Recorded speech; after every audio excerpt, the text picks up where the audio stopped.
Hello class! This lesson will be learning about applications of exponential equations. So our goal is to model and solve real-world applications in exponential growth and decay. Exponential relations are modeled by the exponential equation y equals a times b to the power of x, where a is the initial value and b is our growth or decay factor.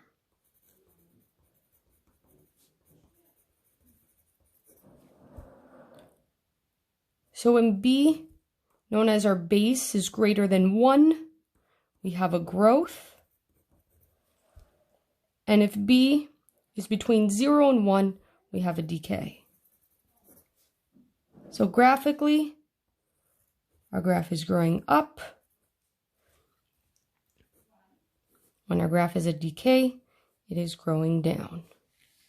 So real-world applications of exponential growth or decay may require solving equations y equals a times b to the power of x for x.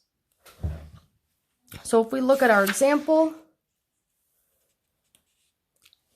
a city's population can be modeled by the equation p equals 1.4 times 1.0415 to the power of t, where p represents the population in millions, t years after 1985. So what was the population of the city in 1985, i.e. the initial population? So the question is asking us to solve for p, therefore they must give us our t, our time, which we know is the initial population, therefore time is 0. So we substitute t for 0.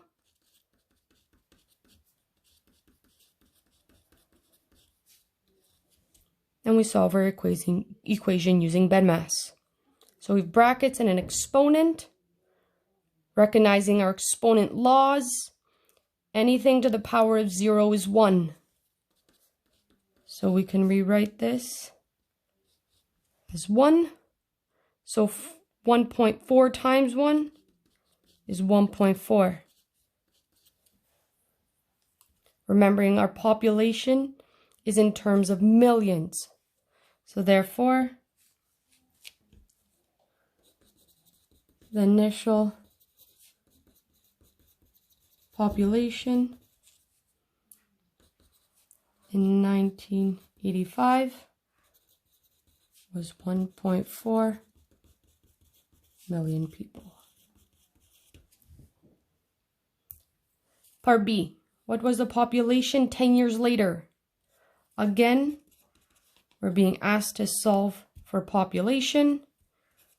Our time is given to us being 10 years. We can substitute t for 10 in our equation.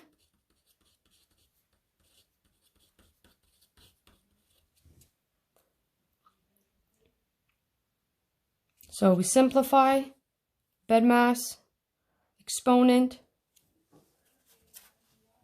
So we can use our calculator here, 1.0415, a little house button to represent our exponent of 10 equals 1.5.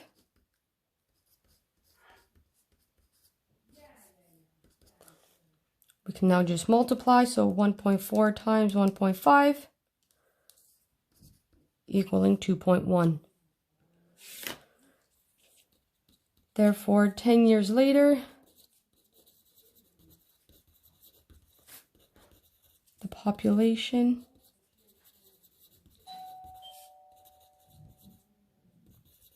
would be 2.1 million people.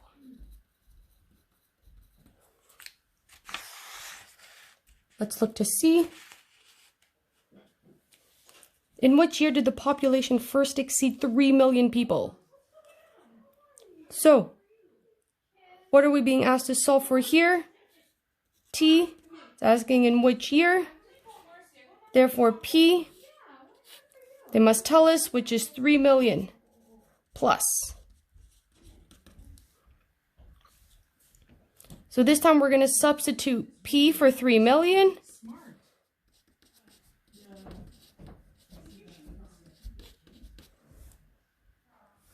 Leaving our exponent T, which is what we have to solve for. So if we notice here, we have T in our exponent. And based on a property we previously learned about, if we can set our bases the same, then we can equate our exponents. Unfortunately, there's no way that we can ever get our base of 3 on this side to be base 3 on this side. So 2 methods we can try here are trial and error or graphical representation to solve for T, which I have the QR here for a graph, so if you wanted to check that out. But we'll work out a trial and error method.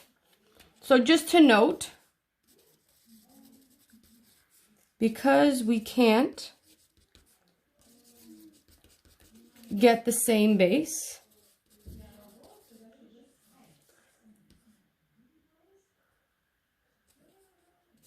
we will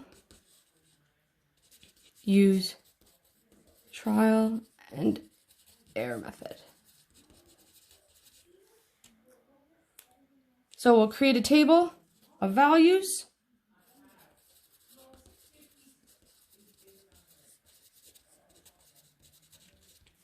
And we'll try to guess values for T as close as we can to prove what T must be to exceed a population of 3 million.